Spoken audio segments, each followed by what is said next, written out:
So hello again, this is Mr. Stewart from Read 20, and this is part 2 of how to read with your toddler. We're looking at another wonderful book for children of a certain age, and this one is called Stripe by Joanne Partis. Here we go. This is a great example of how a simple story can communicate big ideas, building block ideas for understanding language and the world around us, because that's your child's mission when they're little, is to understand more and more about themselves and the world and how to communicate those ideas using language. So this is Stripe. When I show this picture, I'll say, hey, what kind of animal are we looking at? It's a tiger or it's a lion. If they say lion, I'll say, well, you know, it's like a cousin to a lion because it is a cat. What kind of cat is this? It's a tiger. How do we know? Because tigers have stripes. And what do you know? His name is Stripe. Who else in this picture has stripes? The bees. Yeah, bees. Anybody ever been stung by a bee? Ouchie. And what sound does a bee make? They buzz. Yeah, let's buzz like a bee. You ready? That buzzing sound is one that needs a little practice. So the more you do it, the more you point to it and model it, the quicker they're going to be doing it too. All right, so Stripe is a tiger. There's going to be some bees in here, right? And here's our title page. All right, what animal do we see hanging from the trees? Oh, it's a snake. Yeah, anybody like snakes? Yeah. Again, every little thing is a point of conversation and a teachable moment. All right, Stripe lived with his mom and dad at the edge of a huge jungle. And his mom said, never go into the jungle by yourself, Stripe, because it's very dangerous.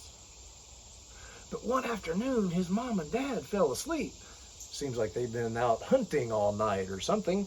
And Stripe got to thinking, wow, the jungle looks really cool. And I don't have anybody to play with. I think I'm going to go into the jungle all by myself, just for a minute.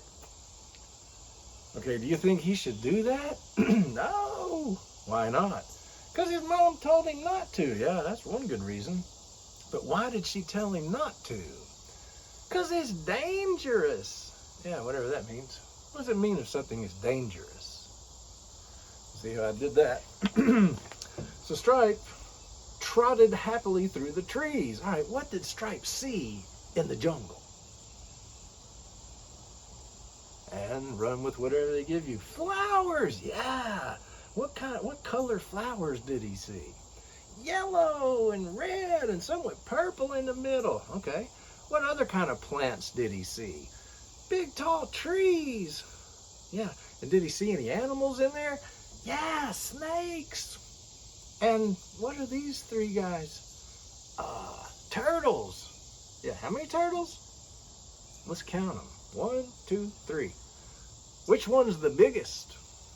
That one. Oh, and what is that thing up in the tree? Any guesses? It's a coconut. It's a pine cone. It's a beehive. Ding, ding, ding, ding, ding. Who lives in the beehive? Bees. What sound do they make? So Stripe saw the beehive and he thought, man, I'm going to get me some honey. Because you know bees make honey in their beehive, right? So he stood up on the biggest blue turtle. He reached way up high, and when he got close, he heard a loud buzzing noise. Let's all pretend that we're a beehive. Ready? Everybody buzz like a bee. Now buzz and listen at the same time. Cool. But here's the thing. The bees, they didn't like Stripe reaching in there trying to get their honey. And when he reached in, the bees came flying out. And they were very angry. They chased him. They chased poor Stripe away. Stripe took off running through the jungle just as fast as he could go. Now, it doesn't say that, but the picture does. And then, with the bees hot on his tail, what did he do? He jumped into the water. Why'd he do that? Can bees go in the water? No. That's a pretty good idea then, wasn't it? Oh, and by the way, who lives in the water? Fish. Yeah. When Stripe found himself under the water, he could see all kinds of fish in there. All different colors. What color fish did he see? Red ones and yellow ones and green ones. Did he see any with stripes on them like he has? Yeah, there's one. Any of them have spots? Again, all these simple basic concepts, words, and ideas appropriate for a toddler right here inside a book. Now, it says, when Stripe came to the surface, he pulled himself up onto this log. And when Stripe got up on top of the log, he had this strange feeling that somebody was watching him. Who could that be? Frogs! Yeah, it could be frogs, couldn't it? Anybody see any frogs? Any real frogs? Yeah! Did they make a sound? What kind of sound does a frog make? Ribbit! Ribbit! Yeah. Okay, it could be frogs. What else could it be? Elephants! Yeah, I guess it could be elephants, but do you think it's elephants? What else could it be? Crocodiles! Yeah, crocodiles. Anybody ever do the crocodile thing? Or, here's a crocodile swimming down a river. So what do you think it is? Is it elephants? Is it flamingos? Probably not. What is a flamingo?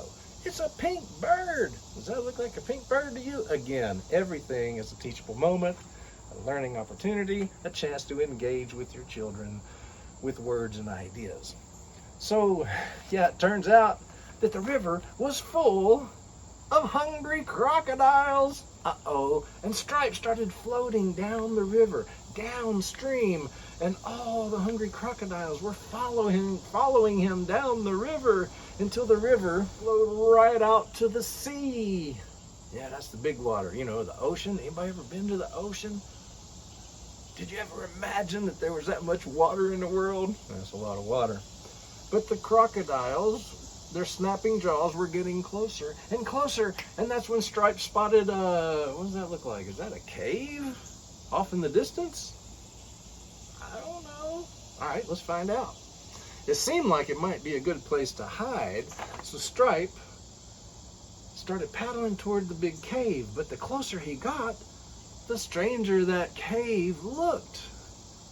And he got closer and closer and closer. And when he was up close, he could see that that is not a cave at all. What is that thing? It's a whale. A whale with his mouth wide open. And look, Stripe sailed right inside the mouth of that whale. And then the whale closed his mouth, and oh my goodness, it was inside the whale's mouth, it was cold and dark and kind of fishy smelling. Shoo-wee. And Stripe was a little bit scared until he had an idea. He goes, I know, I'm gonna wag my tail and tickle this whale until he opens up his mouth and lets me out of here. So that's what he did. He starts wagging his tail. And the whale goes, make goofy sounds, act it out, make it fun. Yeah, so he tickled again and then again. And then the whale went, achoo! Yeah, he sneezed. And look what happened when he sneezed. See how I'm directing your attention? A lot of times you need to redirect the child's attention to the book. Let them have their fun and go off on a tangent, but then bring them back. Look, Stripe was shot up into the air on a big giant water spout. Did you know a whale has like a blowhole on the top of its head? Yeah, and what did he see from up there? Sailboats. How many sailboats do you think he saw? I don't know. Well, let's count them. 1, 2, 3, 4, 5. Yeah, and from up here, Stripe could see the tall trees of the jungle as he started falling, falling. Pretend you're falling and falling until he landed on the ground with a great big bump. And when he looked up, he realized he had made it all the way back home to where his mom and dad just waking up from their nap. Oh, hey, Stripe, what have you been up to? Oh, nothing. Now, it doesn't say that, but I imagine it and project it and get them thinking that way. It says he landed back at home where his mom and dad were just waking up. And then Stripe laid down in his favorite spot and he curled up and tried to take a little nap. And he was thinking, I'm never going back into that jungle all by myself ever again. And then he went to sleep. And I'm going to guess that he lived happily ever after. The end.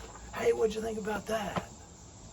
See what I'm doing here? I'm trying to engage. I'm trying to engage around simple words and ideas, the sounds of letters and words, the basic concepts of I'm a person in the world, I have a family, there's people and other creatures out here, and we go through our daily lives and we have similar experiences. So we're trying to dial all that in and connect it to these pictures and these words, these symbols of our language and our ideas.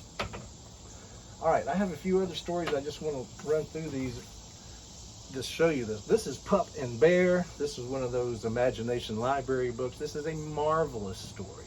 Pup and Bear by Kate Banks. Knuckle Bunny by Mo Willems. Oh my goodness. There are actually 3 different Knuckle Bunny stories. The first one is about little Trixie when she was, I don't know, 1 or 2, before she could even speak with words. But she learns how, and she learns the importance of being able to communicate with words. It's a marvelous story for the kid at that perfect age where they're learning how to speak and understanding that these sounds make a difference in our lives. This is I Want My Hat Back. Somebody has taken this bear's hat and he's not happy about it. This is marvelous. He goes asking all his friends, have you seen my hat? And he finally does find it. Bit of a mystery. All right, this is Otis by Janie Bynum. Otis is a pig who likes to stay clean, which does not go over well with any of his friends and family. But as he gets older, he realizes that it's okay to get a little dirty, and that's part of being a pig. But maybe, just maybe, if you're lucky, you can find a friend who is just like you, doesn't like to get dirty either. Every one of these stories designed for toddlers has the introduction of a moral purpose, or a big idea, I like to call it, a lesson or a moral of the story. This one is fantastic. It's called The Bear Ate Your Sandwich. Oh, really? I didn't know I had a sandwich. He's giving it the side eye, isn't he? Again, every picture in this universe is a great jumping off point for a discussion of some concept and a chance to bond and communicate with your child. And last but not least, this is an all-time favorite, especially at school. It's called Class 2 at the Zoo. Now, kindergartners, first graders love this book. And if I've got a rowdy bunch, I will use this book, because on the page where the giant anaconda actually eats a child, boy, it gets quiet in the room. Now, is this a true story? No. Did any real people get hurt in telling this story? No. So fiction is a word for stories that aren't true. Everybody say fiction. Fiction. What letter do you think fiction starts with? Again, everything that you do is an opportunity to increase your child's understanding of the world around them through pictures, through words and ideas, and through your interest in those things. And especially your interest and your love for them, because this is what will inspire and motivate your children to do the things that you do with them, because they love you and because ultimately they will love words and ideas.